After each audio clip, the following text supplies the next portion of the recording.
Now, I will do this. I take all my niggas to church. You coming to church? Why you go to church? So your church be seeing you with different dudes? I don't care, because I need you to understand this is important to me, okay? I mean, sometimes the Lord be speaking when you're in church. But do you be listening when he's speaking, Crystal? I do. I had one nigga start sweating.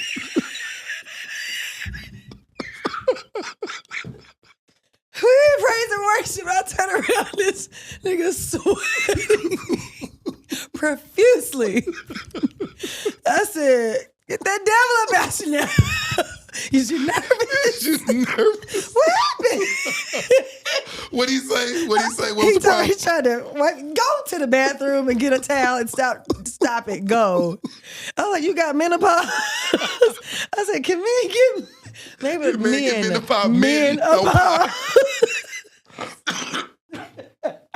Oh, God.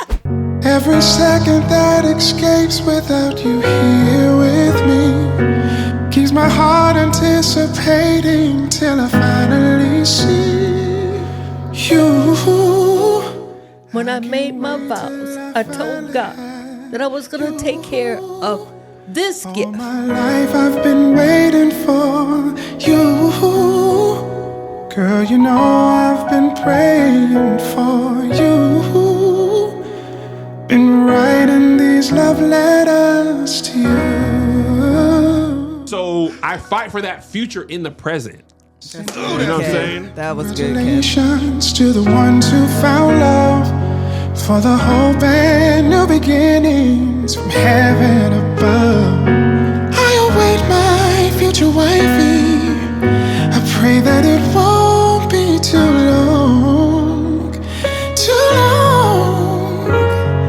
Every second that Welcome to the Dear Future Wifey podcast. I'm your host, Laterra R. Whitfield. Listen, are you still shacking up with us? If you're still shacking up with us, can we get a commitment? Come on. Hit that subscription button and subscribe. Make sure you turn on your notification bell so you'll be notified about upcoming episodes. And while you're at it, go and hit that like button so that this video can be recommended on YouTube. Man, listen, season 8, we have been having a dynamic season thus far. And today, y'all been asking for this guest. And we've been fasting and praying and interceding and believing God to show favor on the Dear Future Wifey podcast to bring us this dynamic queen. Without further ado, welcome to the Dear Future Wifey podcast. My new homie, Crystal RENEE HAYSLETT. How you doing? Yes, I'm good. Thank you for having me. Crystal, let me tell you something. People been like for about a year. Wow. They've been DMing me, asking me, why don't you get Crystal? Especially when you launched your podcast, they sure was like, get her. She have a podcast, get her on the podcast. Well, thank y'all. And why do you think people love you so much? You know, because I'm authentic. I'm just me. And so either I'm your cup of tea or I'm not. So what I find that's very unique is that when you find women that there's certain types of women that women actually love. Mm-hmm. And you're one of those people. And I have a lot of female friends and they all just like, oh my God, I love her. I love her. Can I just stop by the studio when she's here? Can I just say hi to her? Can you just FaceTime her while you're around or whatnot? Do you get a lot of that when you're out, people telling you FaceTime a mom or FaceTime a sister or whatever? Oh, well, I'm the one that tells them to FaceTime. When they say my mom loves you, I'm like, call her. And they're like, wait, what? I'm like, call her. Yeah, I love connecting with the fans who's basically become family. So for sure, I love it. Could you imagine that though? You were behind the scenes. You were behind the scenes talent and now you're in front of the camera. How does that feel to go from that transition? Or did you always want that? I did. Since I was 5 years old, I remember rehearsing and actually reciting acceptance speeches. Like I was like, I first give an honor to God. I want to thank my family. And like, I literally used to practice this at a very young age because where I'm from is really small. I'm from Martin, Tennessee. Martin, Tennessee. You always represent Martin, Tennessee. I'm going to rep it, period, all day. Where's it close by? It's 2 hours north of Memphis, 3 hours west of Nashville. Okay. So like right in that top corner. Close to Kentucky. I'm like 10 minutes from Kentucky. 10 minutes from Kentucky. Yeah. Wow, you're right on the border. Right on the border. Okay. Martin, Tennessee. Shout out to Martin, Tennessee. Shout out, Martin. If any of y'all watch my podcast, shout out to y'all. I appreciate y'all. Yes. Well, they watching. Y'all better be watching. Y'all better be watching, supporting y'all down home. That's right. And so you said you would do acceptance speeches, but what were you accepting the speech as? You as a singer? as a singer and an actor. So you always wanted to be an actress? I did, yeah. Really? I did. Yep. So were you involved in like school plays or church plays or regional theater or anything back then? Not regional theater, but I did school plays. I did church plays for sure. Yeah. You know, I was raised in a church now. So yeah, definitely did the church plays. And I just always tried to dive into the arts world. I loved it. And so people that don't know your beginnings, you know, because one of the things that I find so fascinating about your story on how you became a cast member of a show. I actually, I ain't ashamed to say I be watching Sistas, y'all. I used to from season 1, I watched Sistas. Wow. First of all, because there's a lot of cute women on there, so that's why I be watching it. Some beautiful women on the show. So I be like, oh, they're beautiful. So I said, I can watch this. Tyler knows how to cast them now. I'm trying to tell you, and so tell people how you got on Sistas. Wow. Well, I have to start from the beginning. Yeah, I want you to start from the very beginning. I started off as a PA. For those who don't know what a PA is, it's a production assistant. And you do anything that people... I need my coffee. Go get my coffee. Right go now. get me this. Go run me this. I need some Claritin. Go to the store. Go get me that. Anything. It doesn't even have to do a production. Whatever they need, you do it. That's what I was doing. I did that for about 3 months and then started dressing the background. I was like, hey, I want to move up. Like, how can I learn? So I was always around the costume designers, and the costume was just trying to pick up on anything that I could because I didn't come from that world. Right. I was actually actively pursuing acting and music when I was PAing. So I always tell people, whatever you're trying to do, try to get a job within that arena so you can still learn while you're on the job. And I did that, then became the main costumer for the main characters. So now I'm on set. You done elevated. Yeah, I was down in some room by myself where nobody ever saw me, kind of like Cinderella. Yeah, I was down there in the room helping everybody and just getting people out, all the background, getting those people dressed. And understand this, there are no movies, no television shows without background. Yep. Background, they are so important. So I was dressing them and then got on set, started dressing the main characters. And that's when I was around Tyler. And probably 2015, I had went to work on a movie with Jamie Foxx, T.I., and Gabrielle Union. And I got a call from the studio, and it was the president at the time, Ozzy Aru. And he said, hey, Crystal, this is Ozzy. Tyler wants to know if you'd be interested in costume designing the next set of shows. And I was like... Next set of shows. That was the offer. And I was like, let me think about it. Because I didn't know if I wanted that responsibility. Yeah. I had to remind you, I'm actively auditioning. I'm pursuing this dream of mine that I've had since a 5-year-old. Mm-hmm. Do I want to give up now that I'm starting to get callbacks? Casting directors know my name. Is this the time you walk away to go costume design? Because that's a big responsibility. Yeah. So I prayed about it, and I said, all right, I'll do it. Because one, I needed the money. Let's just be honest. The bills, I needed to make more money. So I was like, let me just try it. And you were living in Atlanta then? Mm-hmm, I was in Atlanta, and I had been working there at that point probably like 3 years. So, well, no, 2 years. From 2013, I started in January of 2013 to 2015 is when I got the offer.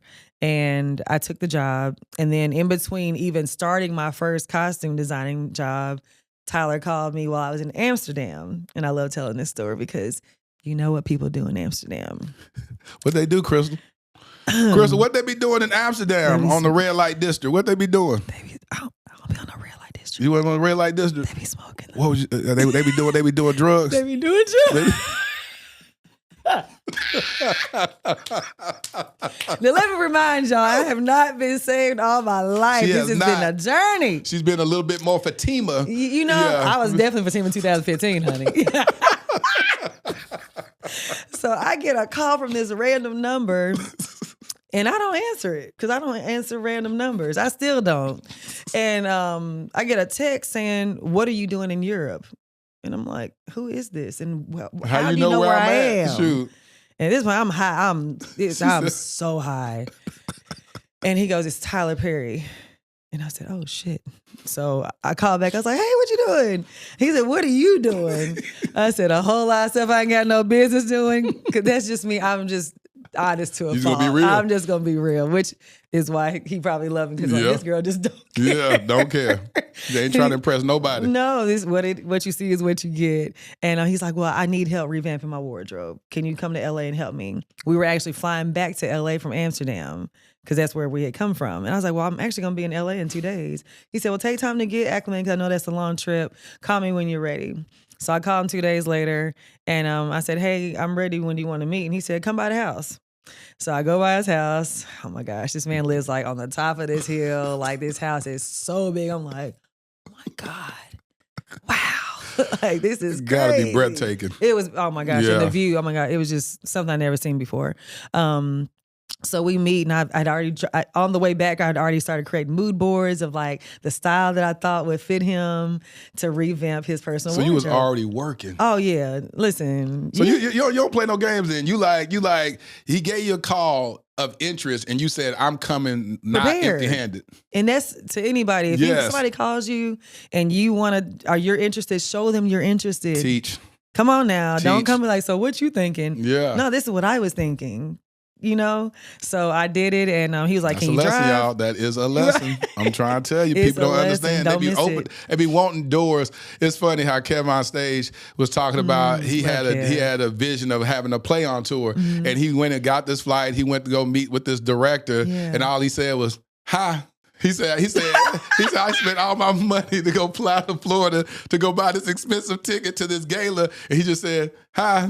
And he said, well, I met him. He said, I had no plan of action, no nothing. Oh, and my so that's goodness. important when you say, listen, come prepared. Yes. Come presenting something. Yeah. Like I had to show them what I had.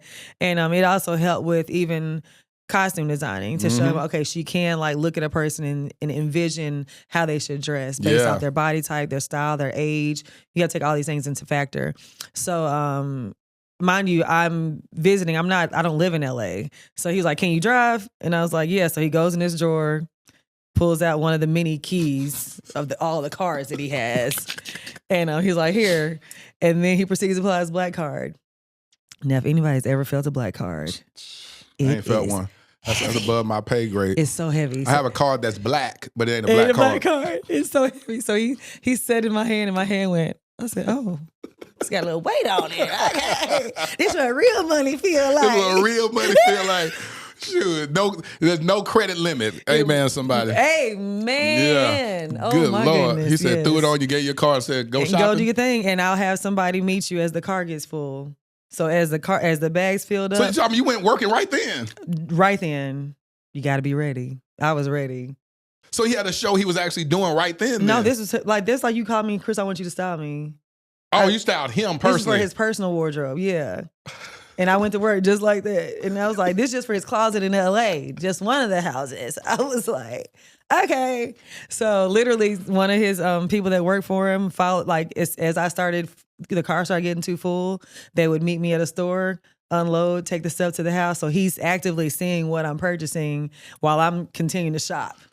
Lord, type I of see what you've done for others. Come on now. You know, God, I'm gonna speak this in the atmosphere. I Touch want and a agree. black card anointing. I want a black card anointing where I can just say, here, take this card, go shop Go for me. shop for Because I'll me. be trying to get your budget. I'll be like, now listen, I'm No, this is all I got on this all I card got is. on this card. Where you talking about going? I don't know what your taste is. Let me tell you my taste. I'm gonna need a little bit of Zara. I'm gonna need you to come do this. Don't be all up in Prada and Mix Gucci it. and all that stuff. I need you to kind of mix Pieces. and match it. Yeah, it's an album. The closet Yeah. is an album. You got your hits and you got your fillers. Come on. Louis Prada, Yeah. Dolce and Yeah, Gabbana. and Those mix are it with- the mix hits. with the other stuff. Mix that Zara up He in just there said, now. he just said, here, give it, and you just went. Yeah. Were you nervous?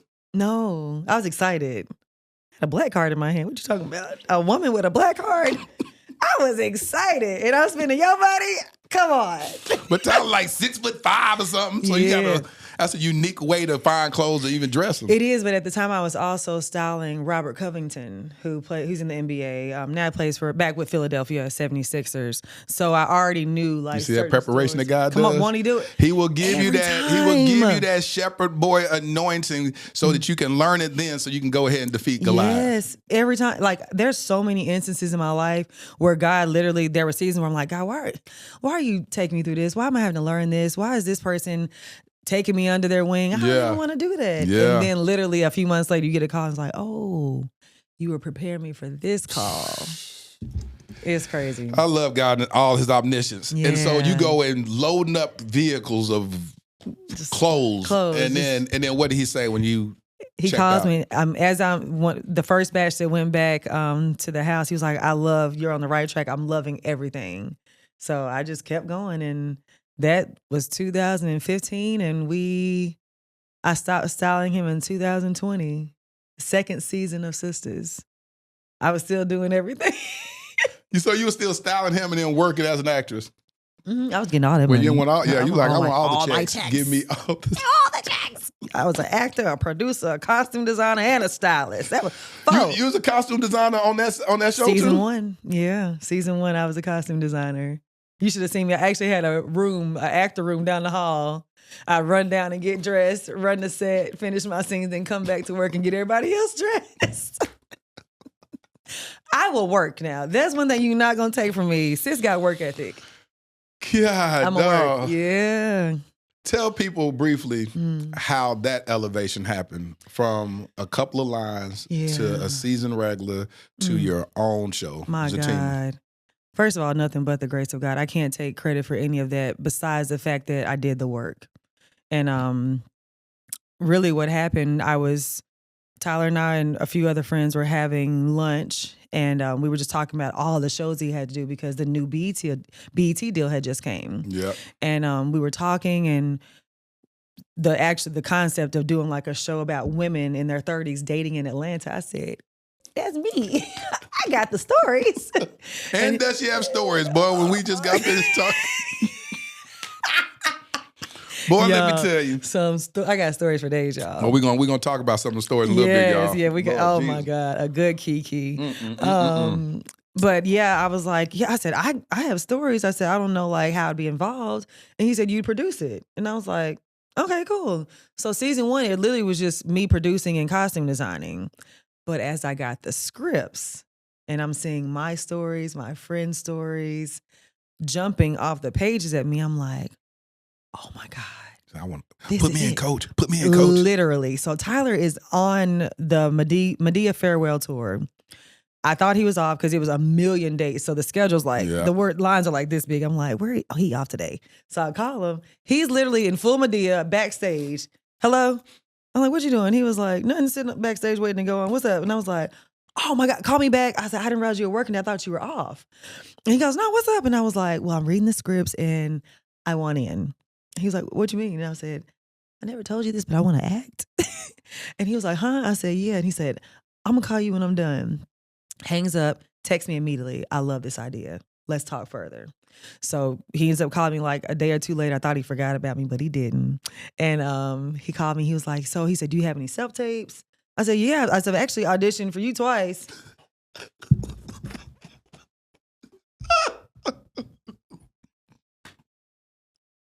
Twice. And he said, huh? I said, yeah. Oh, you didn't see that? Oh, it was good too. I gave you my best. I gave you my best. I put it all out there for you. And he was like, no. And so I sent him some self-tapes of other projects. Oh, God. Oh, my God. He said, I auditioned you twice. You told me Yeah. you did. Yeah. I was like, yeah. And I had to address the people that you casted for that. Yeah, talk about some humble pie boy. So they took my part. I was like, oh, I'm so happy for you. That was for me.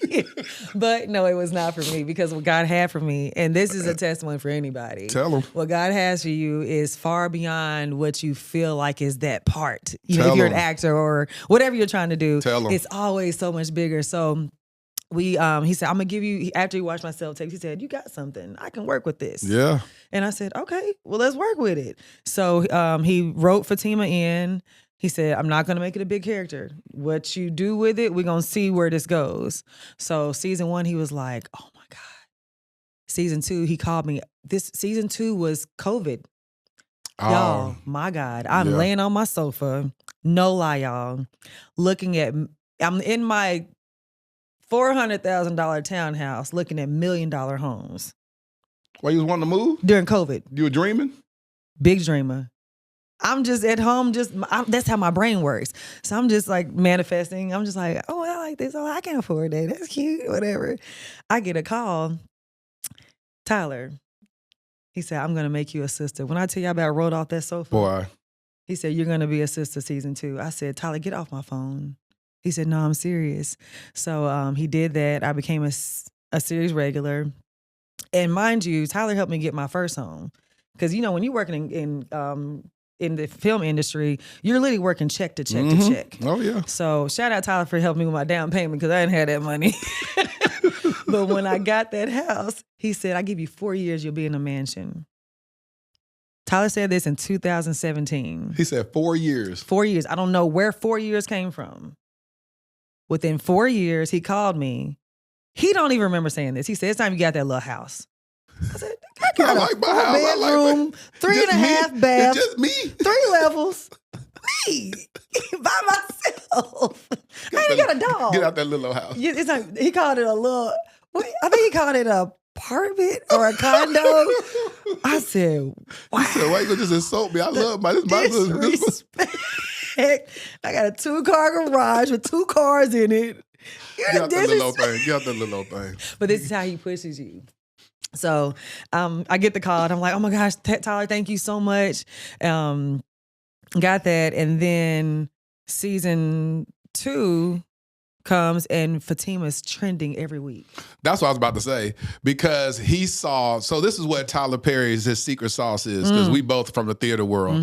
He understands live responses. Yes. And so why he's a mastermind at what he does is because he has perfected the art of being in front of a live audience and watching how they respond to him and then giving them what they want consistently. And so what he saw from that show was he was like, hold on, these are the people that people talking about. This is what, well, every time she comes on screen, people are responding. They're responding live on Twitter saying, and I'm one of those people. I'm gonna tell you what's so crazy about your character is because I kept saying that I don't know how saved I was because I had this crush on Fatima and I was like, but she can't be a woman of God because she don't come off like the anointed wife that I desire. A thug. Yeah, she's a straight up thug. So I made a post one day. I made a story post and I said, God, I want a woman, I want my future wife to have a little bit of Fatima in her. You know what I'm saying? I said, give me a little bit of that. And I said, because I'm from the hood, so I'm like, it's a little attraction of a woman because it was a scene that you did. It was a scene that you did with DeVal. Shout out to him. Shout out D. Man, listen, it was a scene to where this, with the whole money situation and the trading tips or whatnot. Yes. And the woman was like trying to give him a decent proposal. Like, listen, you're going to have to give me some or whatnot. And then you was like, do what you got to do. Yeah, he said, what you mean? He said, what you mean? Just what I said. Do what you got to do because we're not going to jail. I said, Lord, this is a woman of God if I ain't... Now that's a woman of God. That's a woman of God right there. She understands the dilemma. That's what you call a ride or die. Woman, right? She's very logical. She makes sense. But then in old Fatima fashion, she shows up at the doggone hotel and like, what? And check that woman like, I was just like, this is interesting. God, I know this is toxic. Why am I liking this? Do I still need more therapy? Because I'm liking a bit. Yeah, I need deliverance because why am I liking this? Yeah. This is toxicity. Why am I liking this? And so it's interesting when people gravitated towards her character. Yeah, they did. And it was crazy. I wasn't paying attention to Twitter like that. Tyler was like screenshotting and was like, what are you doing to these people? And I'm like, well, you the one writing it. I'm just saying what you said. But because you say it in such a like you're very, it's an essence that you have when you're delivering the lines, and it's like it seems so real. Like because I started saying maybe that's a little bit of Crystal. Maybe she act like that. See, look there. I want y'all to comment down there. Y'all think is art imitating life or life imitating art? Comment that in there. Do you think that's a little bit of Crystal RENEE HAYSLETT? Hey, listen, I ain't gonna lie to y'all. But let me tell you something. It's some things that another part that was so dope about the character Fatima is how she edifies Zach. Yeah. And one of the things that I want, my biggest takeaway from that show is the fact that Karen, she was overlooking Zach while he was in his struggle or whatnot. And then he got a woman that believed in him, and now his glow up is so beautiful or whatnot. And it's like he met you at the right time and you gave him the space to grow. Now, you know, of course, a lot of people will be against that, be like, nah, because a lot of times women gamble like that and they come up short. And we're going to get into your personal stories about that. But when you're going to get in your personal testimonies about that. Art start imitating life. No, wait a minute, Tyler Perry. Don't be writing my life Don't now. be writing my life down. I didn't ask you to do all that. But when you look at a Zach story like that, when you got the words on pages, did you agree? Because, you know, you got to believe the character when you start portraying the character. Did you agree with her choices when it came to Zach? It's so funny you asked me that because in the beginning I did not, because I was bringing so much of Crystal into it. And DeVal and I would be rehearsing. And I'm like, she wouldn't do that. And he's like, no, Fatima would do that. Crystal wouldn't do that. And I'm like, you're right. He said, you got to stop judging the character because there are so, as we see now, there are so many Fatimas in the world because so many women relate to her. And I had to stop. And honestly, Fatima has helped me as well. She has helped me open my mind, even when it comes to like dating. But as a catch-22 though, as a catch-22. And then Crystal come back and be like, hey, what you? We go just go ahead and slide on into that. When you say art imitating life and life imitating art. So have you had some Zachs in your life? I done attracted 2 Zachs in the last year.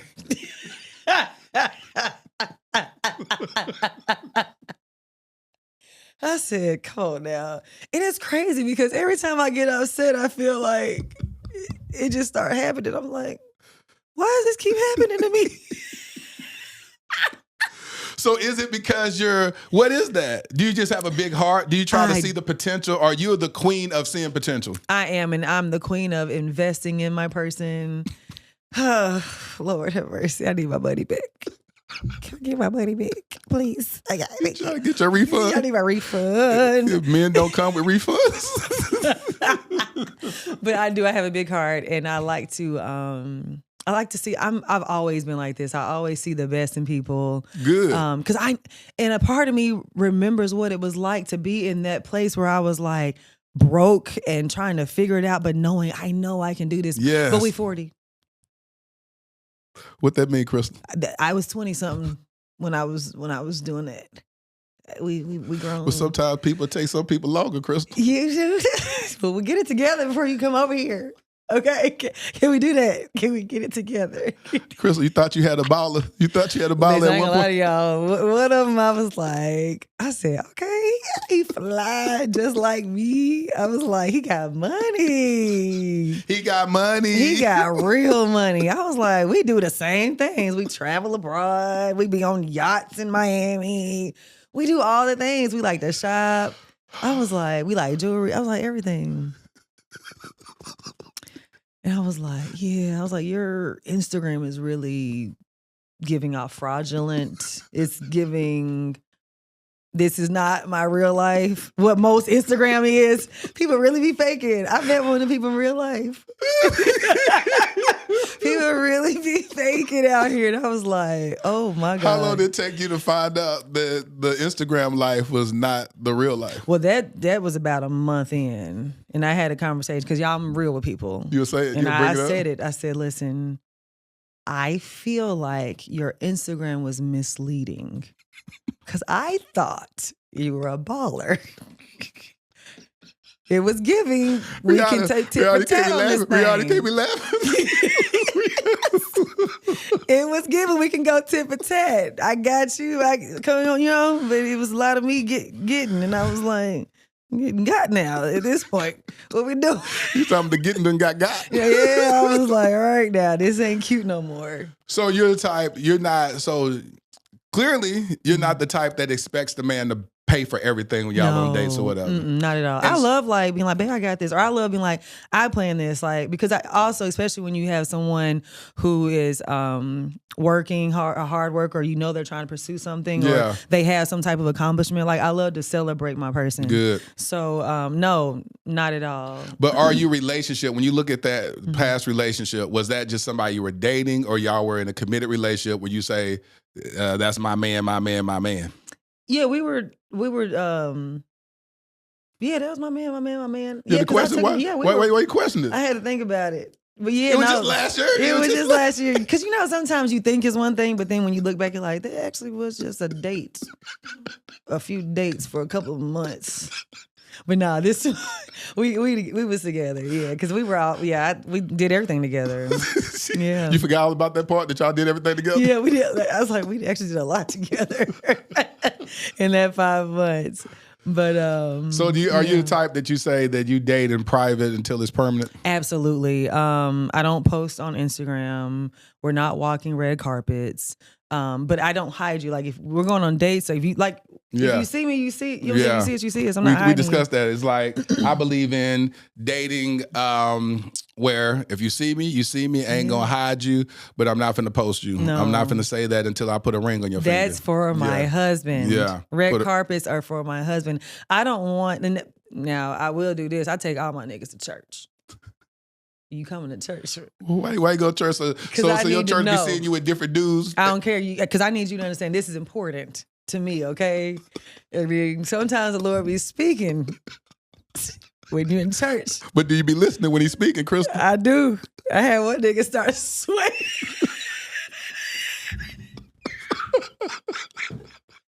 We in praise and worship. I turn around, this nigga sweating profusely.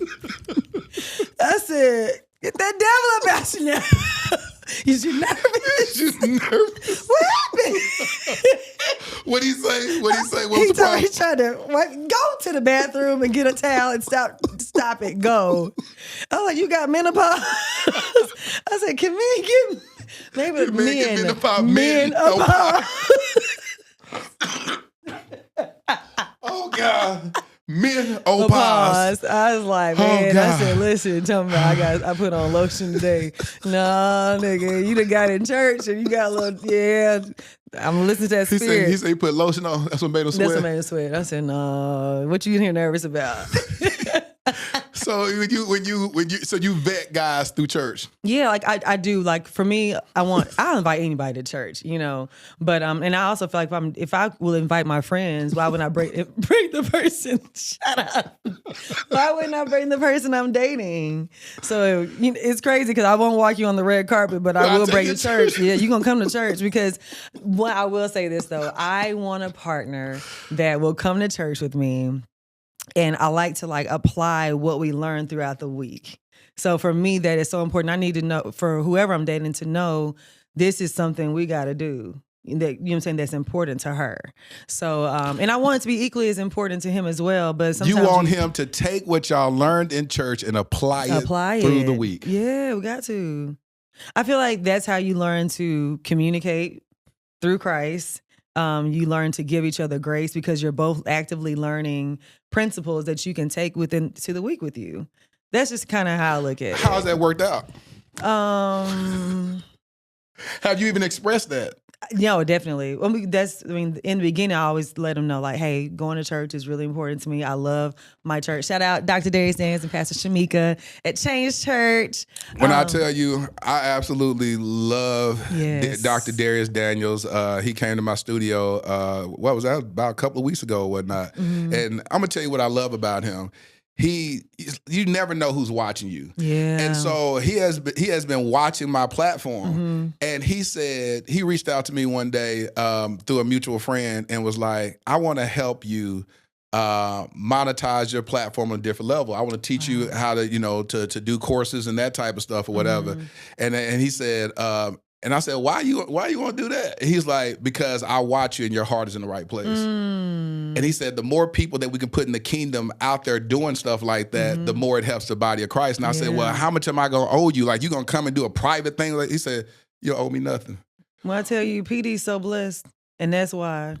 Crystal, when that man said that to me, and I sat there, and then my skepticism came. I said, he lying. I said, he lying. I said, watch, I'm gonna go visit the church. We're gonna talk, and then he's gonna say, well, I'm gonna talk to you, and then, but if you want more, I'm gonna charge you for it. Cost you now. Yeah, it's gonna cost you now. I gave you that one for free, but if you want to know how you actually implement what I told you to do, then you're gonna charge me. So I'm sitting up there looking. That man came into my studio. He sat down and said, schedule whatever time you want. You got my undivided attention. Ask me anything. Oh my and I gosh. sat there and I was just like, I said, God, there are really solid people out here that really will invest in you with no quote unquote return on investment because they care about you. And when he said that to me, I was just like, so man, shout out to you, Dr. D. Yes. Man, I thank you. I thank you so much. And that's why I said if I would lived in Atlanta, that would be my pastor. Oh, absolutely. Yeah. That would be my pastor. So proud. How'd you find yourself there? Isaac Curry. Okay. Yeah, it's crazy enough. I've known Isaac since I was in DC 2007. And when I moved to Atlanta in 2009, the first thing he said was, sis, you need to find a church home. Yes. We talked about that spirit in Atlanta. Yes, it's a heavy spirit that spirit. reigns supreme in Atlanta. It ain't that rain down. It's not that Not one. that Kurt Franklin. No, it's rain. not. It ain't that one. Nope, It not ain't that. It's another one. It's another one. So it's a foul spirit. you have to stay covered. Yeah. And so shout out Ike. And then I was in between churches in 2022, which is when change came. And he was like, sis, where are you going to church? I'm like, I'm actually in between churches right now because I was going to Pastor John Gray's church and he left Atlanta. And he was like, you need to come to change. So I came and I tell you, I ain't left since. I love Change it there. came while you was in the middle of a change. Boy, Ain't that's that- amazing. woo! Ain't that good? That right there, preaching right? It's a when it's you a was in the safe middle of a space. That's change. why I love my church. Who's the praise and worship leader there? My big brother Todd Galbert, Pastor Todd. He Man, hates when I say that. I tell you, I absolutely love that dude. Oh my God. I mean, man, I was like, I walked in that sanctuary, I was like, He's amazing. doggone it, Todd Galbert. It's something when I hear his voice, like that is God singing through him. Because there's certain people that aren't just singers. They're worshipers. They're minstrels of the gospel. He's a worshiper. And God breathes through him. And I heard you talk about that when you had him on your podcast or whatnot. But You really be watching my podcast. I told you I'll be watching. I watch. Well, first of all, what I love about it so much is because the whole set. You know, the set is very comfortable. It's really cool. It's like I'm about to say it's like you're at home, but you're at home. Yeah. But you're just sitting there comfortable, just chopping it up. Yeah. And so I love that. But Todd, I love that so much because I always believe that when God has his hand on people, they still don't even know the magnitude of what they actually impart into the world. He does not. And you had that conversation with me like, I sang a little bit. I sound all right. I'd be like, well, I'll take your throat and Literally. let me sing like that. Seriously. Boy. Yeah. And, And one time, there was one time I could. I went hoarse. I lost my voice. I said, Todd, I sound like you. He said, shut up. I said, I completely lost my voice. I was like, I sound like you, but I can't sing like you. I sound like you, but I can't sing like you still. Oh, Lord. That man is just, it's amazing. He's anointed for sure. And so how important, because a lot of times people see people in the industry, they see you know, living your life, whatnot, but how important is it, because you made a comment about you can't go on the red carpet, but you can come to church. How important is your faith life and your Christian walk with the guy that you decide to date and marry? It's everything. That's number one. But why? I mean, can he just be a churchgoer? Can he be somebody that attends church, love the Lord, but he ain't got to be all laying hands and and it's crazy you say that because PD just preached about that, is that people have different levels of praise. Me, I'm a jumper and I might catch the Holy Ghost on that thing one time. But some people just sit still in the presence of God. Other people may clap. Other people yell. I do. I'm a yeller and a jumper, but I do that because if I'm at the Hawks game, I'm yelling for DeJounte and Trey. Yeah. You know what I'm saying? And, teach. So why can't I do that for the one who's created my life? You better teach. Who gives me life every single day. That's the one thing where I see people like, you get all excited about people that can't do nothing for you. That don't even know your name. Hello. But Tasha Cobb says, but he knows my name. He knows my name. We're going to have a little concert over here in a minute.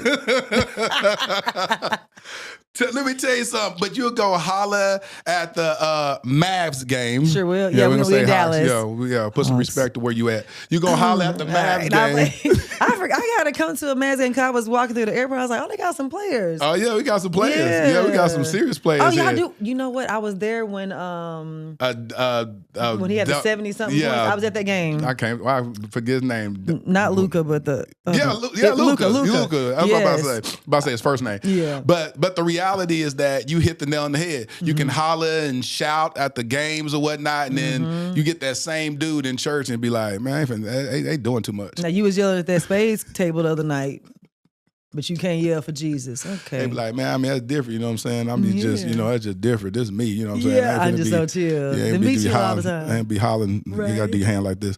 Right. I ain't be hollering all up in church like that. Yeah. You know? The people that be doing that, they kind of funny anyway. Yeah. You know what I'm saying? I ain't finna be hopping all around like this. Yeah, but I think what happens is when you have an encounter with God on the level that I've had, and I'm sure you have as well, that thing hit different. When that Holy Spirit touched, it hits different because you realize one of the things that God has saved you from, that he's protected you from, how far he's brought you, and how undeserving you are. That part. How undeserving. And that's what every day I wake up and I'm like, God, thank you. Especially when you look back, because when you look back at Martin, Tennessee, now you live in $1 million home. 2.5. Oh, my bad. 2 point. My bad. Rihanna, you hear that? You hear that? I just said million. Oh, okay. 2 point. I was looking at $1 million homes, but God said, go bigger. Elevation, baby. He said, look higher. Think higher, baby. Think That's higher. Tyler Perry says higher. No, that's really Tyler too. He was like, you thinking too small, baby. What that man said, you need to think big. What you say? You said yeah, that $400,000 condo, which is amazing, by the way. If you have a $400,000 and it's a rental condo. now. Come on, Jesus. Oh, she said I still kept Shout out to Val and his camera crew. They staying over there. Appreciate you. Thank you for the rent. Thank you for the rent. Hey, listen. He said, I had a little old thing. Little thing. Yeah. And then even like the house I'm in now is like, he's so proud of me. But did you envision that? I did. But did you envision that solo or with husband? Get out my business. I definitely envisioned it with a family. Yeah. And it's crazy because as I was shopping for a home, I remember a friend of mine, her mom was like, you're going to go buy this big home. How do you think you're going to find a man? She literally said that to me. And I was like, well, I'm about to be 40. I just turned 40. I was like, I'm 40 years old. I was like, I'm not waiting anymore. I'm going to continue to live my life. And whoever comes, this will just be a house that we have. If we want to build something together, we can sell this and build something together. But these are the properties I have. I love real estate. I have a home in Tennessee. I have in Martin. I have my main house in Atlanta. I have my townhouse, and I'm closing on a property in Miami.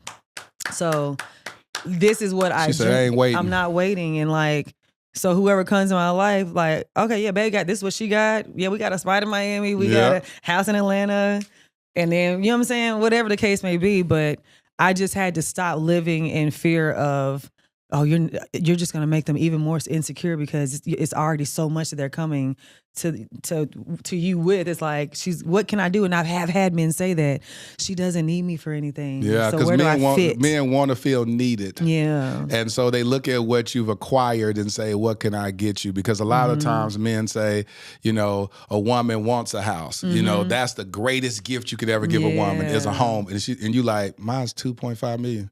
He like, well, I was looking at this other one down the street though, about $425,000, and now I can't get you that. And then you like, he was like, well, maybe I can get you a car. I got 2 of those. Yeah. Well, doggone it, what can I get you? Love. But they don't believe that love is an asset. They don't believe that love is something that, because, and unfortunately, due to what we see on social media, is that's undervalued. It's like saying that at the end of the day, it's like, I can do bad all by myself. You know what I'm saying? Tyler Perry, one of his stage plays he did. I can do bad all by myself. And so the reality is that if you have all of this, then oftentimes and I'm gonna ask you whether it's true or not, that a woman is looking for her equal financially and say, if I got this, then you got to be able to do what I can do for myself and better. Does that apply to you? That does not apply to me. But when you're on Instagram acting like you can do that, then I need you to do that. We're going to take it back. Okay, but no. But no, it doesn't apply. And it's so funny you say that because I guess I told you my last relationship was 2018. My last one before I just was like before you open start to dating. I was like, I'm going to be open to dating. So last year was my first year of really dating since 2018. So I said, all right, God, like my life is amazing. I just want somebody to share it with. These are my conversations with God, y'all. I just want somebody to share it with. And he doesn't have to like be my equal financially. He has to be a man of God. He has to have something going on because I'm not dumb enough to think that a man doesn't need to be fulfilled in his purpose, whatever that is, There it is. He needs to bring something to the table. Have a roof over your head. Have some reliable transportation. Be able to buy a plane ticket, you know what I'm saying? If we long distance, be able to take me to eat because I like to eat.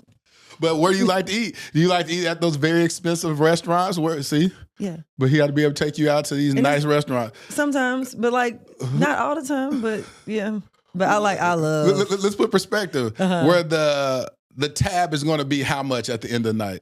Most of my dinners, if it's just even me and my girls, it's at the minimum like $300. Okay. You know what I'm saying? That's with drinks and food because I like to order a bunch of stuff and we just share it, or like I get all my favorites. But if you're just you and your dude, what do you think it's gonna be? Probably about the same. About for two people, about $150 a piece if we're drinking a nice bottle of wine. I mean, the bottle of wine may be $400, starting off at a mid. She said the bottle of wine is $400. We didn't get to the opus ones. But God didn't call me to drink, so I'm gonna be a little cheap on the wine. I'm working on that. $400 wine. Right. What's the most expensive wine you ever paid for? That I paid for, I want to say probably Opus one. And how much is that? In Miami, that was like 2,000 something. Are you for real? Mm-hmm. But sometimes they be getting over. Yeah. $2,000. And you just pay for it like no big deal. The most expensive I've drank. What's the most you drank? I think we were in St. Bart's. And it was like I want to say $15,000 bottle of wine. A $15,000 bottle of wine. It was so good. Now some of those you tell me it tastes different. Because it's aged. You can taste the barrel. Like it's just. I'm a wine connoisseur. I love going to like Italy. Everywhere I go, I travel. It doesn't matter where I am. I find a winery. I want to drink the wine and eat like the cheese and the charcuterie board. Yeah. And I just want to taste like the land. $15,000. Yeah, it was good. So have you ever did that? Like you on a date with a guy and you went and bought a $2,000 bottle of wine in front of that dude? I did it for my family. Okay. Like I'll buy like a bunch of bottles. Like I really go all out for my family. But you ain't never did that on a date? Maybe like $400 or $600 bottles of wine. Like how does the guys respond to that? Well, it depends. I don't just do that for anybody. It just depends on, you know what I'm saying? It depends on who the person is and what the occasion is. I'm mindful of that. But yeah.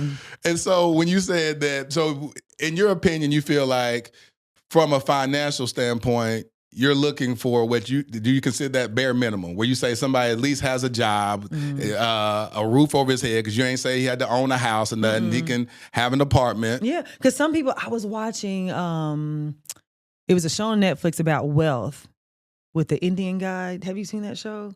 Where he was going to different people's homes and like teaching them, and he still rents.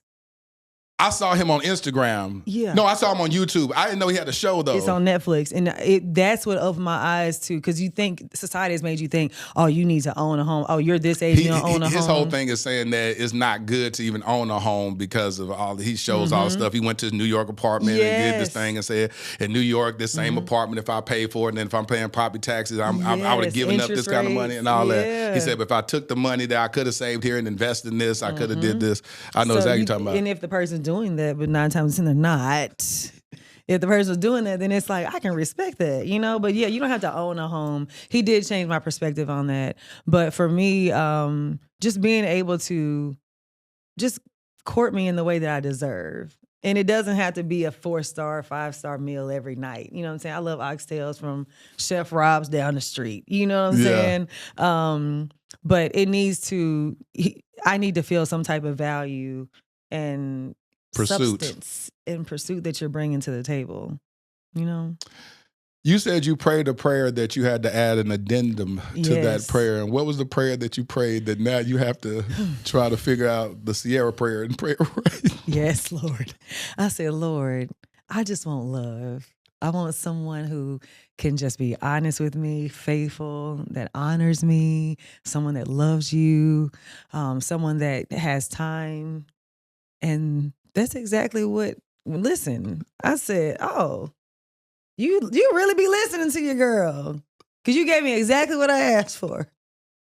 Okay, Lord, now that I got your attention and now that I know you hear me and you really do what I ask. But people may not think that was a bad prayer, Crystal. So how did that beautiful prayer show up negative in your life?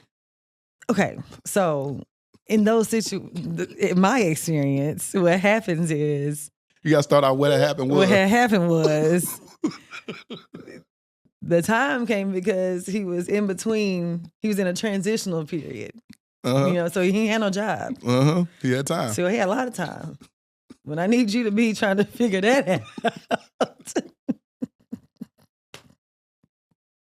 Loved me. See? Honored me. Came to church with me. Faithful? See? He was faithful. Yeah, very faithful. See? But yeah. He was just in a transition. You gave up on that brother too soon. I did not give up on him too soon because what I need you to do, I don't feel like a grown man should step into a relationship through in a transition phase. I feel like you need to get it together before you come. But love don't wait on no man. He may see men marry at the right time. So it was his right time. He met you. How is the right time when you can't provide? Look, I'm over here like she said, I'm gonna jump over that blue chick. How is it the right time? Because see, things can change. We're gonna talk about Zach. See, Zach, it was That's a TV show. How many times does that really happen though? Let's be real. Where he go from throwing bags on the conveyor belt at the airport to being a millionaire. It don't happen. But you have that factor. You have the factor. You can change it. You can take that script that you. Yeah, that's why I invested. I invested in the dream that you had. Are you invested in his dream? I did. Oh, you did? I invested $40,000. Really? Yes. That's like when I say if you have something that you want to do and I believe in you, I'm an investor. If I go invest in this other company, why would I invest in the person I love? You know what I'm saying? But if you hear and you're not there working on what I invested in, I got a problem. I can't be mad at that. That's all I'm saying. I can't be mad at that. Yeah. You don't put some perspective around that thing. Yeah. So you really are level-headed like that. It's not that you have some unrealistic expectation. You're very simple in your thought process. You're saying, hey, listen, I know I got this. I can't expect a guy to have all this, but I do need you to have something. And whatever that purpose is, I need to see you actively pursuing that purpose. Mm-hmm. And because I'm in a position financially to maybe help, because I know like I've been in that position where I was dating someone who made millions of dollars and I had this dream and they wouldn't give me a dime. Really? Yes. Like, and they just spending money in the club.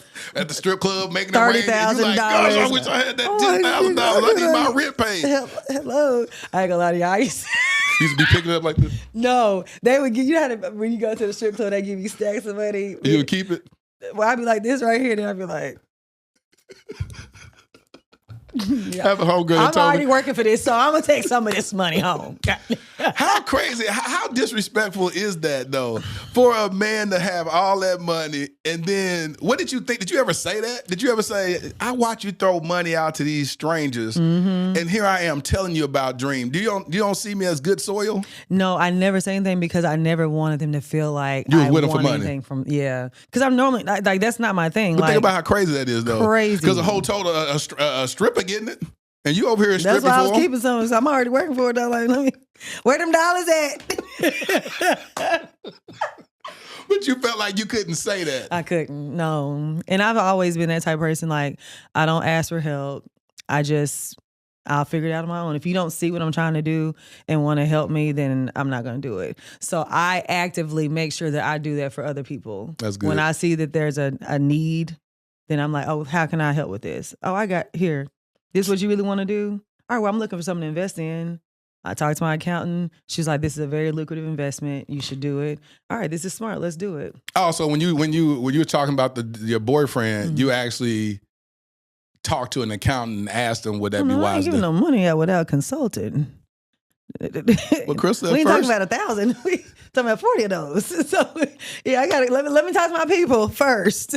Now she's smart now. I gotta make sure you're gonna get a return on this thing because not everyone is investable. You gotta make sure that you're investing in the right thing because you may have a dream of something and it may not be a smart dream. So I gotta make sure this thing is right first. And you said that as you was watching, he wasn't actively pursuing that which you invested in. What did you say? I said, you need to go home and get that together. Because I wholeheartedly feel until a man is fulfilled in his purpose, he can't be everything that he needs to be for a woman. That's true. You know? And I'm going to tell you why that's so true. Thank you, Holy Spirit. Well, Thank you. One of the first things, because the God would give me a download, and I'd be like, boy, that's a whole sermon. Because you just said something that's true, and I'm gonna confirm it through Scripture. The very first thing before God gave Adam Eve, he gave him purpose. And he said, this is your assignment. I want you to go name the animals and do this. And he told him to do that and have dominion over the earth. And then after he got finished with it, he said, it's not good for man to live alone. And he said, I'll provide you a suitable helper. And he gave his wife, he gave him his wife.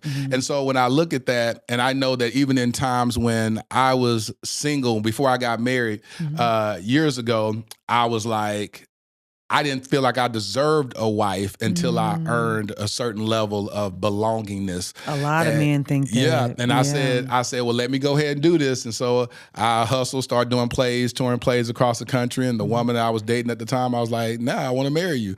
But I do believe that because what happens is that once you get married to somebody or while you're dating them, you're going to feel that in the relationship. He's going to be sitting there looking, you're going to be glowing up. Yes. And then he's going to be resentful. Like, so you think you all that now, huh? You like, hey, so what you talking about? So you think you, I'm doing so this for us. yeah, you like, man, nah, because as soon as you really get somebody, you're going to find somebody else to replace me. You know what I'm saying? That insecurity starts kicking in.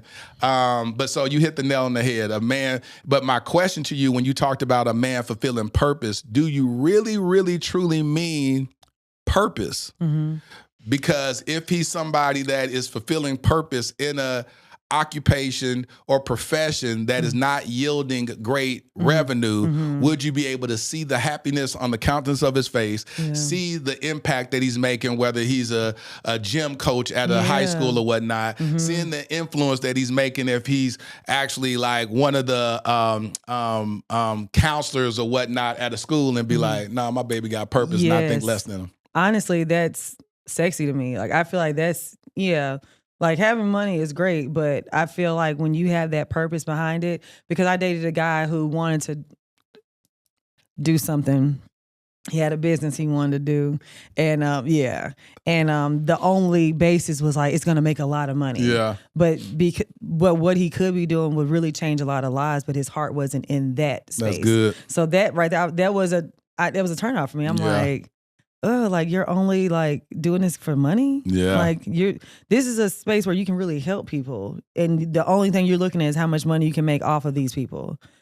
I didn't like that. So for me, for sure, purpose in the passion is hands down everything. So you tell me, Crystal, because I'm a double down on this. Oh, Lord. You are doing well financially, and you're telling me, because I'm telling you, these social media streets say otherwise.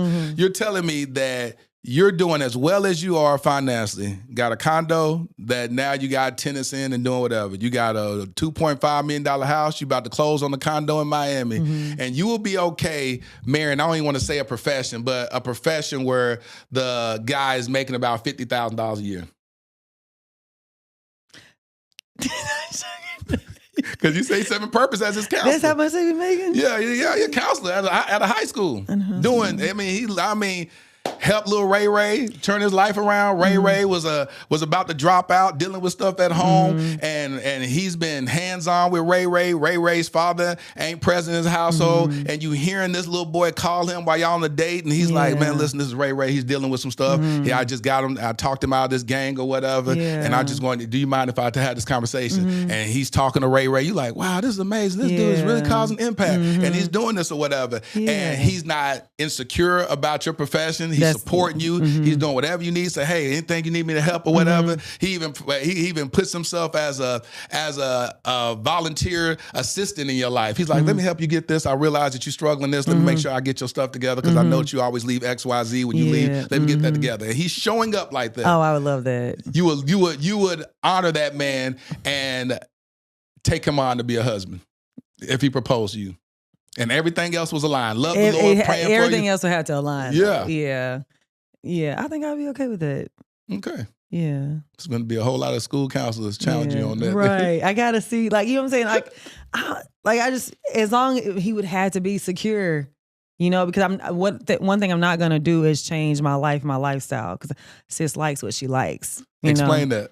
I like what I like. I love to travel. And I'm not just talking to Dallas, Texas, or Paris, Texas. See what she just did, Dallas? See what she just did to us?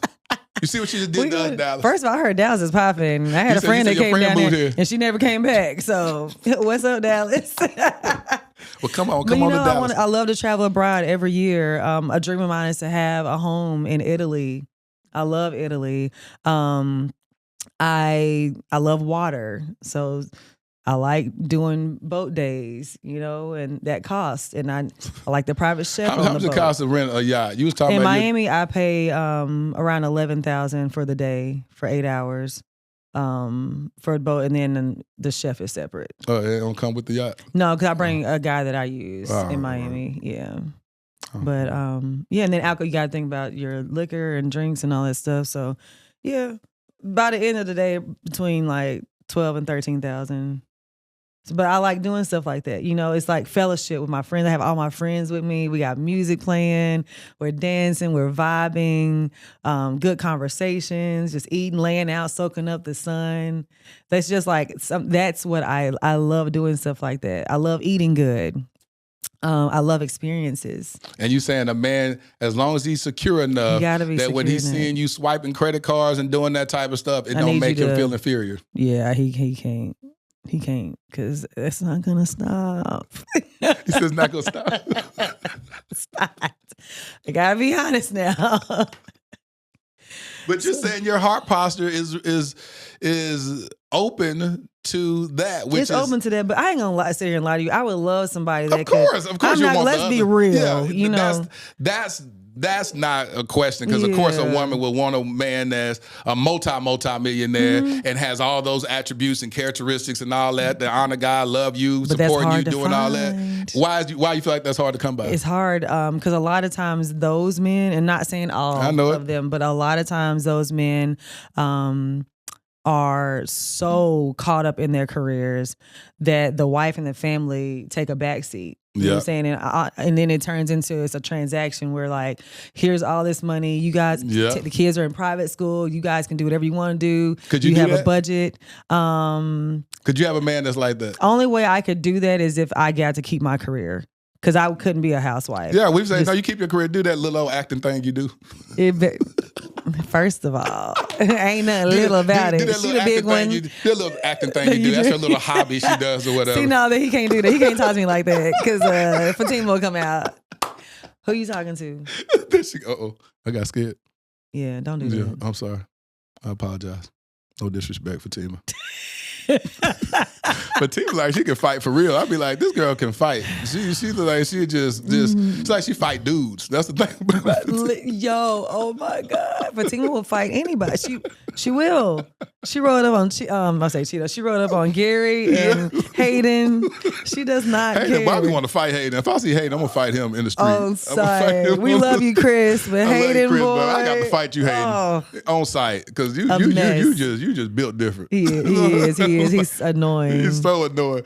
But people be playing characters that don't be liked in real life. Right. Oh my gosh. I really feel bad for some people. I'm like, you have to have thick skin as an actor. You do, because people be taking it seriously. They be like, I can't believe how you did so and so. Right. Especially when you're doing them soap operas. Oh my Because them soap gosh. operas, they used to have that, and you would be every single day in somebody's household where they believe that's really you. Yes. And you be mad to mug at Shamar Moore, be like, been cheating on that woman. Right. He ain't no good. Ain't no good. And so you said, so do you find a challenge when dating guys from your profession, not just the fact that you're in the spotlight, but what you do as an actress, kissing on people? Yeah, kissing on people. Rubbing on people. Rubbing on people. Having sex with people. Yeah, on it's camera. not real. Okay. Chill. It's 'Cause not you real said, sex. I know, but you had made a comment. You like, it scenes where you looking like y'all, giving each other oral sex and all that type of stuff. Yeah, I gotten a call. I don't remember what season it was, where are you comfortable with giving oral sex on camera? And I was like, well, shish. I was like, how are you gonna shoot it? Are you showing my head? Like this? Right? I was like, are you showing my head doing this? He's like, no. It'll insinuate. I said, okay, well, just insinuate. Don't, you know what I'm saying? So, and it's nothing sexy about any of it. No, because at it's not nothing going on. No. Do you know what we have to do when we give head on TV? What? Do the alphabet with your head. Alphabet with your hand. Your head. No, with your head. So draw the letters out. Oh, for real? Yes. I might tell. Oh, never mind.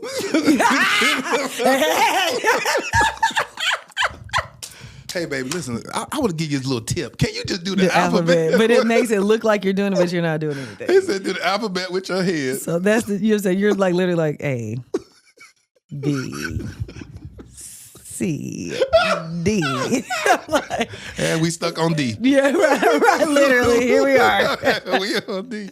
And so, But but when you explain that to a guy, do they seem more, or do they still be like, but you still kissing this dude? Yeah, you're still kissing them. And we don't do tongue. We don't do tongue. There's no. I have a nudity rider, and I try to explain that to my partners so they understand that I'm being as respectful as I can to still give a good performance. Yeah.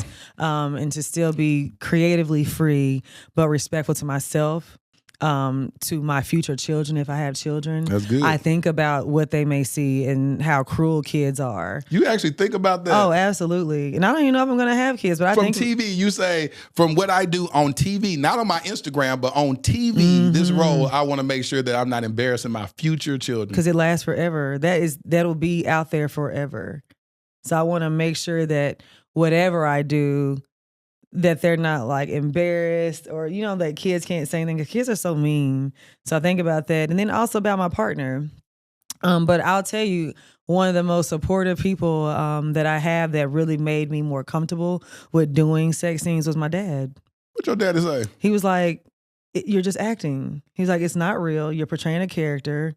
He was like, it's fine. But he still has limits. He don't want to see you naked on Well, TV. he's not. He doesn't watch it. No, he doesn't watch. But he didn't want me feeling bad about doing it. Would you be okay with your spouse? That's a good thing. Mm-hmm. I support you. I ain't gonna hinder you because you was doing this before you met me. But I'm not gonna be watching you on TV. I had one guy say that, and I was cool with it. Really? Yeah. And then Sistas came on BET one day, and he was like, "I'm just gonna watch it." And then me and Zach kissed, and he was like, "Yeah, I can't watch this shit." He didn't like that. But so you would feel like that? You would be okay with being married to somebody that don't support you like that?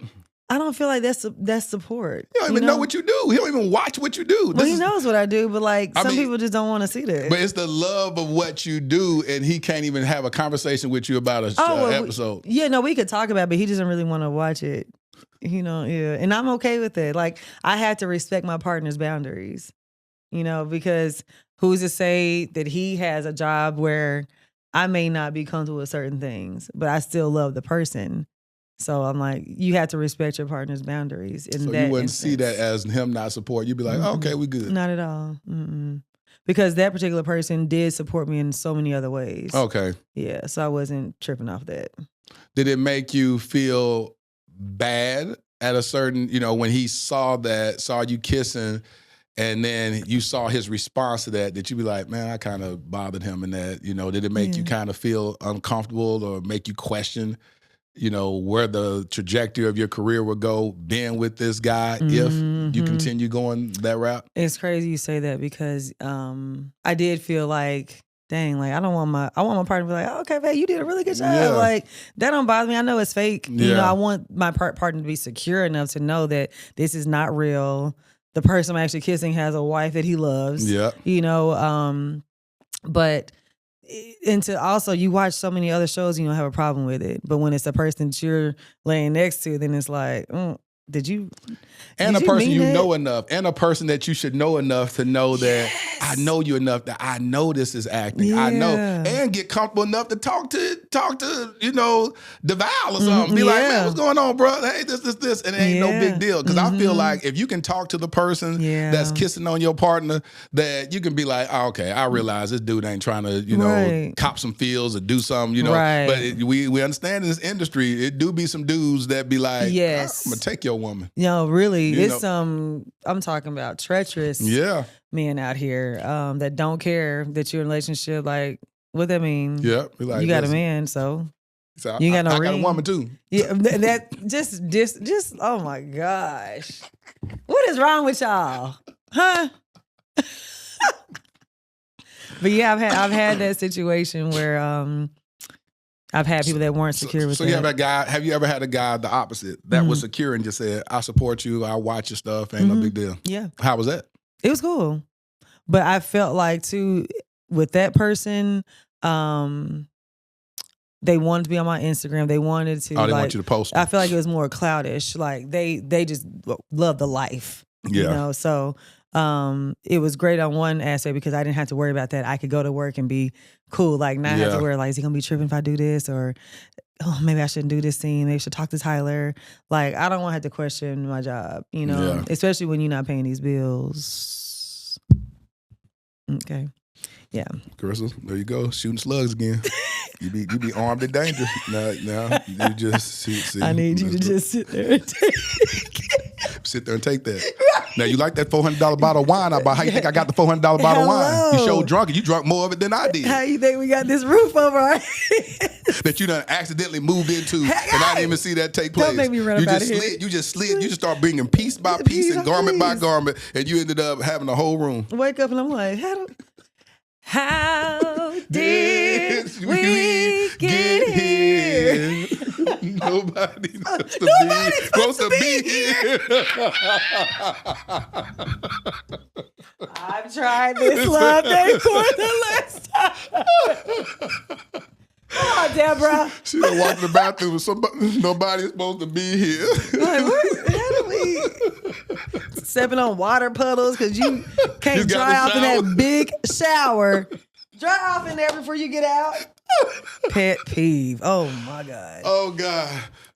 Crystal, so when a relationship is over, how are you vocal or do you let it linger past its expiration date? I told a man I thought he was a baller. So I'm very vocal. I don't sugarcoat nothing. But how long did it take you to transition that relationship back to where it was supposed to be? That one lasted 5 months. This last one was 1 month because I'm starting to listen to the voice of God sooner. I know you're still working on me, Lord, but I'm hearing you clear. So you were in a committed relationship for 1 month? I don't know if it was like, I wasn't talking to anybody else, but we were still, it was like a trial. We were dating, but like I wasn't, because once I like somebody, I'm like, all right, I'm cool. So you talking about once you start liking somebody, you stop dating multiple people? Yeah, like if I like really start feeling you, I'm like, okay, let me just, I'm a serious person, whether I'm a serious dater or I'm serious single. Like I'm either one of the, I'm either serious by myself. Say serious single? Yes, I'm either serious single or I'm serious when I'm dating somebody. And maybe that's a flaw. Maybe I need to be more like not putting all my eggs in one basket. Agreed. And actually date. And get to know dating people. is data collection. Yeah, that's what PD says. He said you're collecting data. I did a whole episode called that in season 2. It's literally because you're sitting down. It's almost like saying if you were Prime example. Thank you, Holy Spirit. Your own life example. You said that when you were working in wardrobe or whatnot, then you got a call that said, "Hey, would you like, Tyler has this series of shows he's going to do. Are you interested?" You said, "Let me see. That's how dating should be. Yeah. It should be." And then you said, "Let me go see what it is," and then you prepare to go. You prepare for yourself. You ain't just showing up unprepared, but you're showing up. Hey, this is what I am. And then he gave you the black card, and then you went to work. Yeah. And so with dating, I look at dating the same way. As you sit down, you're entertaining the conversation. You're trying to see, should I make this career path, this change to say, this is what I want to do? Because these are the desires of my heart. And oftentimes when you hear that alignment coming from the mouth of somebody else and you're going, hold on, God, this is different. This is different. Then organically it's going to change from the 3 dudes that you dating that know that you're dating 3 other dudes. You're like, listen, I'm dating. Yeah. I'm a free agent right now. And then they applying pressure. They showing up as their best self, and then they'll present you with the best offer and be like, listen, this is what you get with me. Yeah. You know what I'm saying? Another dude like, this is what you get with me. And I'm at the board table like, which one I want? Another dude be like, listen, I ain't looking for nothing serious. You know what I'm saying? I don't see myself getting married. And you be like, okay, well, you can go. Yeah, you can go ahead and go. But let me see about you two right here. Let me see how authentic you are. Are you 100% what you talking about or what?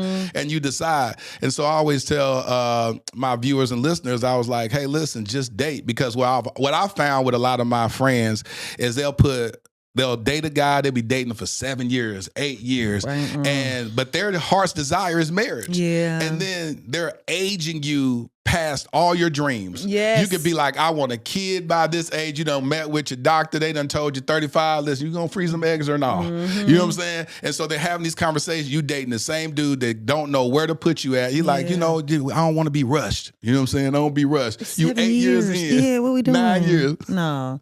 I ain't doing that. How long would you wait? How long would you wait to date a guy before he actually said, you know what, let's start discussing marriage? A year.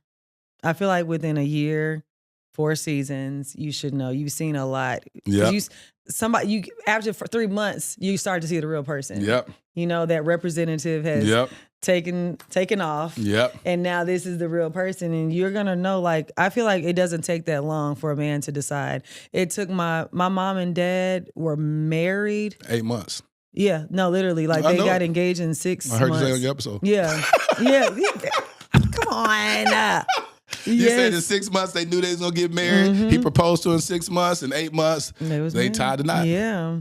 Because that's serious. That's exactly how it is. It don't take every man that I've talked to that got proposed to somebody or married them or whatever, they be like, in the first 6 months they knew. I knew, yeah. And a lot of times it's earlier than that. They just trying to work out whatever they gotta do financially or whatever their career is. They trying to work that out. Yeah. But they say, oh, I knew that was a person by the first date, or the second date, the third date. They know. Yeah. And so, I always find that interesting. But you'll wait a year, and then what happens after that year? You'll just be like, what are we doing? Y'all hate that question. But what are we doing? Because I know the caliber woman I am. I know how I treat my man. Not even so much what I bring to the table. I know how I treat my man, how I support my man. How much figuring out you got to do? You know what I'm saying? And I'm at the age now where I don't have time to waste, so if we're going to do this thing, we need to, come on. You vacillate between wanting kids or not. I do. Where are you at today? Vacillate. It's great vocabulary. It's yours. I'm a writer, Chris. Yeah. Right now where I am today is I'm not putting pressure on myself. I feel like from 33 to probably 40, and I'm 40. I just turned 41 in October. I put so much pressure on myself. Oh my God, stress. Oh my God, my time is running out. And it wasn't until I really got into my Bible and read the story about Abraham and Sarah. And PD always teaches us that these things happened. These stories are put in the Bible to show you that you may not be 90-something, 100 years old when it happens, but these things can happen for you even when you feel like it's too late. And I even battle with freezing my eggs or letting God have his way. Yeah. And for me, where I am even in my walk, I'm like, God, if this is what you want me to have, you will allow this to happen in your way. It won't be that I did it man's way. And not saying there's anything wrong. Right, I've it's just thought what your about path. it. You said your journey is and that's different. where I am right now. And next year I might be like, okay, let me see if I can get some in vitro or surrogate. I don't know. But right now I'm like, okay, God, this is what you want. And I find my man and we get married. Then if you want me to be pregnant, I'll get pregnant, but I'm not putting that pressure on myself anymore. And I'm okay. Like I have nieces and nephews that I take care of and that I absolutely adore and love. And I'm okay, Do you have a type? type. Do you have to divorce a type? Because you said you normally used to date a lot of younger guys. I did. Oh my God, I had a phase where I dated like 20-something-year-olds, and I was like, and sometimes they like go harder than the older Because ones. they got something to prove. Hey, and they be proving. Yeah, Chris, they be proving what they be shout proving, out Chris. to everything. Crystal, what they be proving? Everything. I like, I might need now play.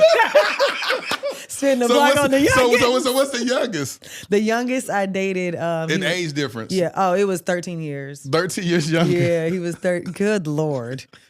Gosh. Yeah, me and his mom was damn near the same age. So I'm like, did I go to school with you? Hey, sis.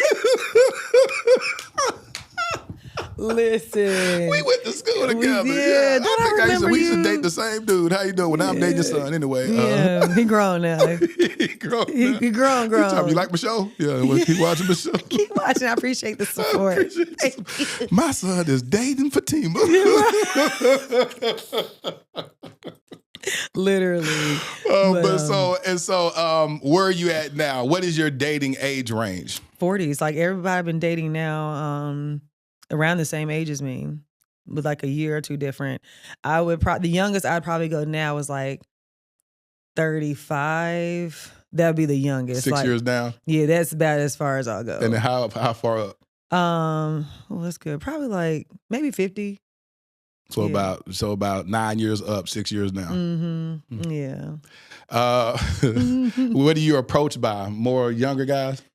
First of all, do guys approach you when you're out at restaurants? Do they come up and shoot their shot? No, that's the crazy thing. Nobody approaches me. Most of my relationships have been based off of referrals. Yeah. Or, I want to introduce you to somebody. I think you guys be great. Like I just had a friend send me someone's Instagram saying he's such an amazing guy. He's got a lot going on for himself. He has a house, a car, and no kids. I was like, oh, this is sounding great.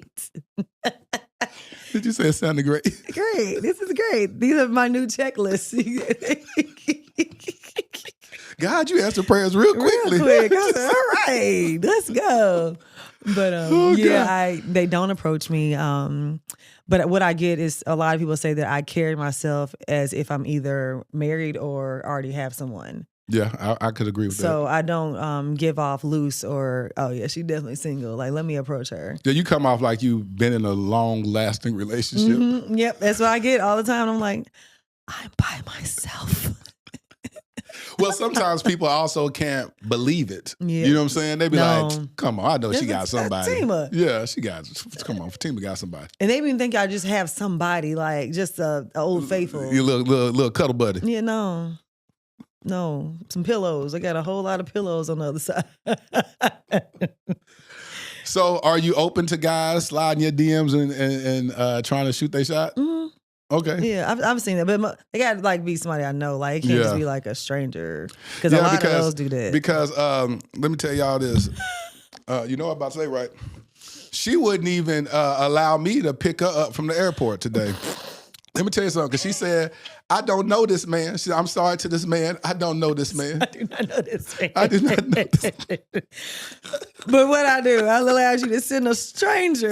She said, but you can send me a black car. Send me a black car to pick me up. I trust this man. I don't know what country he from or nothing, but I trust him over Lateris R. Whitfield, Mr. Dear Future Wifey.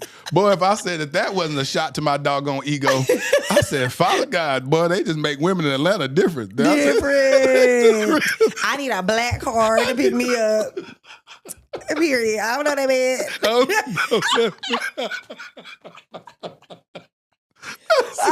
was like, no, I was like, he can send a car. I don't know him like that.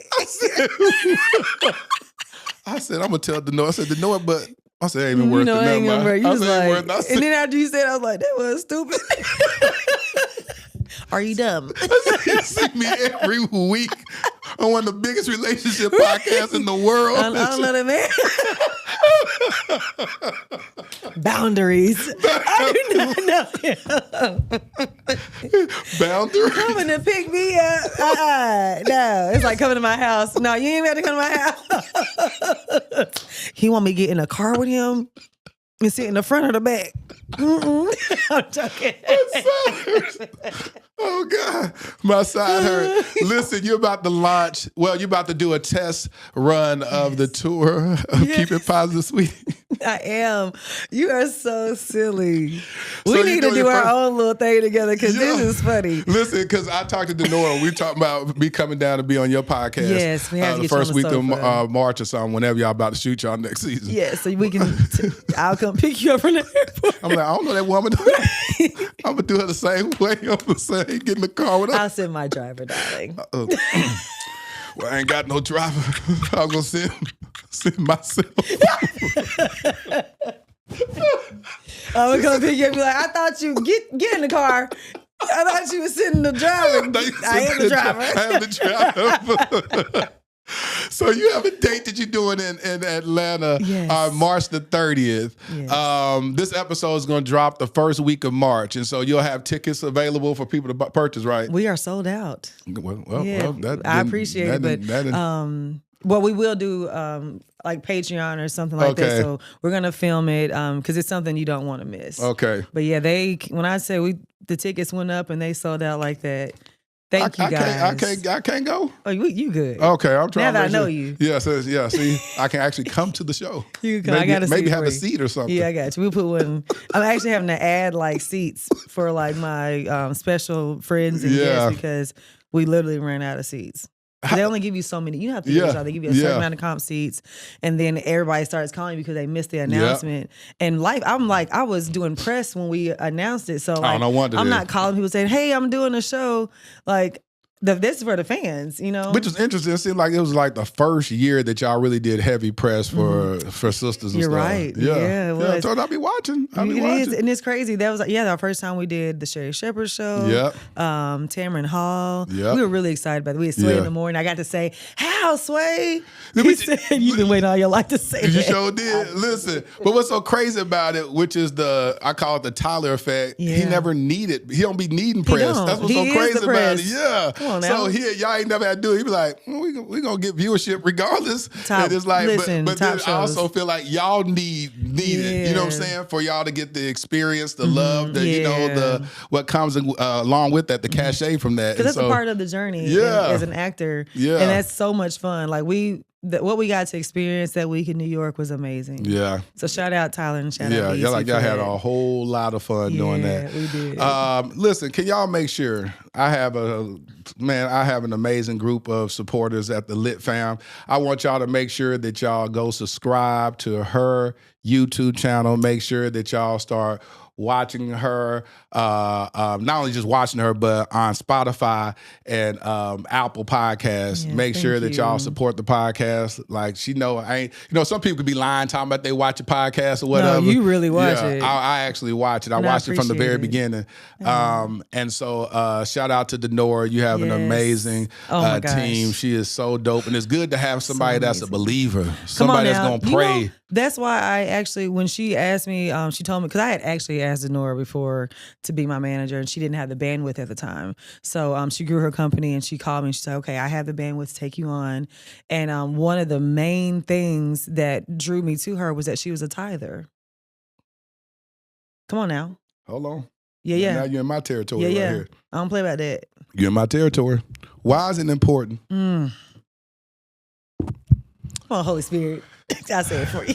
Because let me tell you, because I was going to ask you this, and that Really? is so crazy that God would do that, and I forgot. Mm. I was going to ask you, is it important for your spouse to be a tither? Absolutely. And you just brought it up from a management standpoint. Yeah.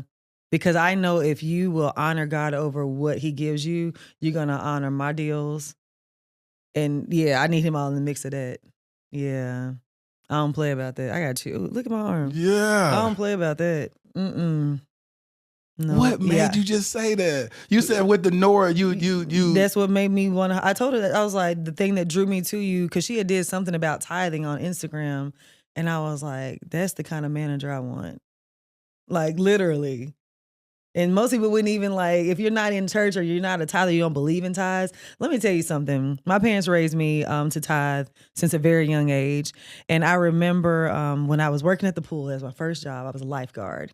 And I went and gave a 10th of my check, and something happened where it multiplied just like that. And I went to my dad. He was working on a apartment complex, and my dad's a builder. He's a contractor. So I went to the site, and I was like, Daddy, I tithed, and this is what God did. And he was like, see? And then every time, like, there's moments where I didn't, like, where I'm falling off the course, just in my prodigal child phase. And then when I got back on track, God continued to show me. And I would tell all my friends, they look at me like, how did you, oh my gosh. And one, you have to have a giving heart to God and then to others. When you're selfish, it's going to go as fast as it comes. And I try to tell people that all the time. That 10th, Pastor Darius said it last week, he can do more with that 90% than you can do by keeping that 10. Yep. So that's what All right. Because I look at moments like that throws me off. Because I literally was talking about that today with myself, and I was just having a conversation with God, and I was looking at what I tithed last year, and I said, "Man, amazing, right?" Yeah, I said I never thought that I could do something like that. Did you ever have a phase where you was embarrassed by what you was giving? Man, God? let me tell you something. Come on now. I'd be like, God, you know what? I'm doing the best I can now. Yeah, I'm doing the best I can. $60. I was Man, I'd be that's all I had. happy. I'd be like, Lord, I tried. But I had stopped tithing for years. Yeah. And then when I joined the church again, I told my pastor, I said, I'm going to be the biggest tither in this church. Wow. And I'm number 2. Come on next now. to him. And so I said, all this, and I had made some lofty goal. I was like, I'm going to tithe X amount of money this year or whatever. Yeah. And I said, and it was so crazy about it, I didn't put a goal on how much I would make. I made a goal on how much I would tithe. That's man, good. When I tell you, and God said, you know, and he talked to me, he said, you know what you just did then? I said, what? He said, seek ye first the kingdom of God and his righteousness, and all these things shall be added. You just said that. You said, I have a kingdom principle. I have a kingdom goal that I want to tithe this. Yes. And you didn't think about how much that would translate into you making. I said, oh, he said, that's what I mean by having the right alignment and heart posture when you want to seek ye first the kingdom. But I said, I'm going to ask her, is it important for, because I've never asked nobody that question before about when they are vetting and dating, would they make that a prerequisite as they're vetting a guy that's tithing? And you know, a lot of men don't. No, because they like, I ain't finna make the pastor rich. Look at the pastor, he got a Bentley. He don't need my money. Look, he dressed up every Sunday. He wear more labels than me. First of all, you thinking about the wrong thing. 100%. You don't even get it. At all. And that right there is a red flag for me. But a lot of people still overlook that red flag. They do. And they wonder why they still in the same place they in. 100%. I know that everything that I got, even last year, just testing God, I said, I'm going to try you at this. You're coming first. And it was doors that was opening up, money coming from the north, south, east, and west. Yes. Bought me a house last year. Come on now, give me some. Amen. Yeah. Nice, beautiful home. Yes. And I was like, this is what it was. And I was just like, I said, God, and I didn't even have a goal in my mind to get a house last year. I was renting this other house. I was fine. And then the minute I just started tithing, God said, I'm going to get you a house. He started putting my eyes on these houses that were being built in my subdivision. I was like, what? I said, man, let me see. So you was like me. You was like... Yeah, I was looking and saying, can I? Yes. God said, you can. I said, you sure? And watch him provide. He said, your credit look real nice. Yeah, you go ahead and get it. Come on. And so that's what I did. And I was like, wow, I got it. And I look back, I said, God, you gave me abundantly above all I could ask or think, because I wasn't even faithing for that. Yes. God will do some things in your life when you're not even faithing for it. He's hearing the desires of your heart, and he's making provision for those things that you haven't even uttered out of your mouth. You just thought it. Yes. Let me tell you something. Oh my God, you just spoke to me. So when I was looking for a home, the home that I got now, Tyler had called me when he said it's time for you to get out that little condo. And sometimes God will send people to affirm the desires of your heart because you're not ready to take that leap of faith yet. So Tyler called me and he said, I understand that you feel like you just got one foot in the door, but baby, you're in the door. He said, I remember I used to say, okay, well, this is what I can afford. I'm going to go get this house. He said within 2 or 3 years, I had quadrupled the money and I could have went and got the house I wanted. And then I was tired of this house. I should have just got what I had my heart set on. And he was like, because God will always provide. He said, not saying being stupid. He said, you're there. You know what I'm saying? He was like, I'm not telling you to be reckless, but hear me when I tell you this. He was like, you're in the door. Stop living with that scarcity mindset. Go get what you want. What else do you want? I said, well, I want a spot in Miami. He said, okay, done. Like, what else you want? Like that's nothing. What else do you want? Think bigger. And I was like, well, I mean, I would need a lot of money to give me a place in LA. He said, it can happen. So literally having someone like that to sow into me. Speak into your life, to open your mind up. I'll say this, since you just said that, and I'm going to wrap it up, is my pastor used to think the same thing. He used to tell me, because he was like, I never wore a design or anything. I wasn't buying this. I said, it cost too much. It don't even make sense. I kept saying it makes sense. My pastor one day, he had me do the podcast at the church, and he wanted to make a little joke and bought me a Gucci shirt. And so he was like, because he always wearing Gucci down. Head all the way to the socks. And I was like, so he was at the Gucci store. He sent me some pictures and said, hey, what shirt you want? I said, oh, Lord, this is so silly. I said, give me this shirt. And so first thing I said, let me see how much this shirt with. So I went on the website. I said, this shirt, $1,200. I said, oh, no, I ain't never had no $1,200 shirt. This don't make no sense. Please don't give me that. He said, why do you think like that? Yeah, because what you did is like, 1,200 ain't nothing. What you do at one time. But let me tell you something. It'll open your mind and be like, I need them shoes to match. I need this belt. At first I used to walk in, I said, I ain't buying no $500 belt. You couldn't wrap your mind around it. You know how many belts I could buy for that? Next thing you know, let me go and get that belt. It goes with them shoes. Let me go and get those. I started about 1 month, I ended up spending like $20,000 on stuff. And I said, I done got Gucci backpack, Gucci luggage. He said, because he kept telling me, he said, I'm going to tell you something, Lateris. He said, your mind is on this level right now. You on Zara. I'm not saying you have, exactly. I'm not saying Zara. Nothing, because I love it. This is Zara pants right here. Hello. He said, the reality is that I'm not saying you have to get it. Yeah. But I'm going to put you in the mindset, if you want it, you can have it. Ooh, I said, Pastor Eben, he said, I'm just telling you. He said, because right now you don't even see the value in it. He said, once you get experience, you start experiencing, you're like, this is a different quality. This is nice. And I was just like, I don't see it as such. And I said, this is a different quality. It is this. And he said, but then what that did, thank you, Holy Spirit, he elevated my thought process on the clothing level to buy the designer stuff, that when it came time to drop $100,000 on a house, it was like, oh, I got it. Yeah. You know what I'm saying? I said, if I just spent $20,000 on some doggone Gucci stuff or whatever a couple of months ago, I could do this for the house. You sure can. And so, it's coming back. 100%. I'm going to get it right back. And so it's an elevation from mentality. So whoever is listening to this, whatever, like take the impartation that Crystal and I are saying, whatever you are faithing and believing God for, that God can meet and exceed your expectation. Listen, make sure y'all support Crystal RENEE HAYSLETT and everything that she's doing. She hit 1 million followers on Instagram. What was that? Earlier part of last year? August. And I was celebrating your success then. Thank you. And so keep grinding, keep having a giving heart, keep being a woman of God and represent God. Hey, y'all give it up for my homie who wouldn't get in the car with me, Crystal RENEE HAYSLETT, y'all. You better take me to this airport though. No. Thank you so much. Seriously, this was amazing. This was dope. Thank you so much. Stay tuned to the end for a letter to my future wifey. Been writing these love letters to you.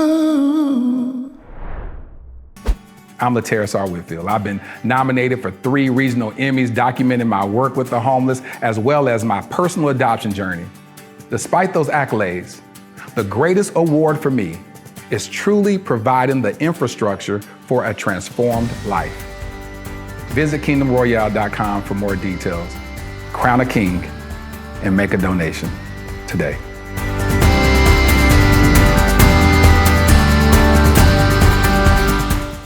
Man, Wasn't that episode dope? I really like that. I'm glad that Crystal Renee could join us on the podcast.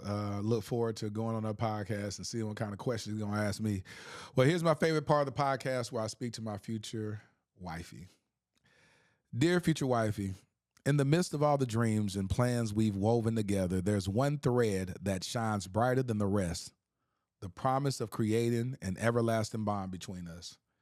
From the moment our paths intertwined, I felt the connection that transcended time and space. It was as if our souls recognized each other, whispering secrets of love that would stand the test of time. And now, as we stand on the threshold of forever, I can't help but marvel at the depth and beauty of the bond we've already begun to build.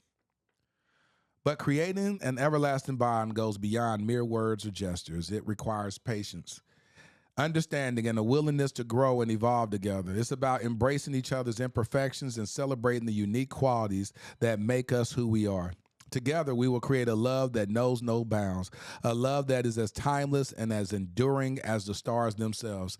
And as we journey through life hand in hand, I know that our bond will only grow stronger with each passing day. Your future hubby. I hope you enjoyed this episode of the Dear Future Wifey podcast. Remember, be lit, live intentionally and transparently, and don't stop loving. Make sure to subscribe to our Dear Future Wifey YouTube channel. We're available on Apple Podcasts, Google Podcasts, Spotify, and Stitcher. We welcome your support. Simply share our podcast with your friends and family.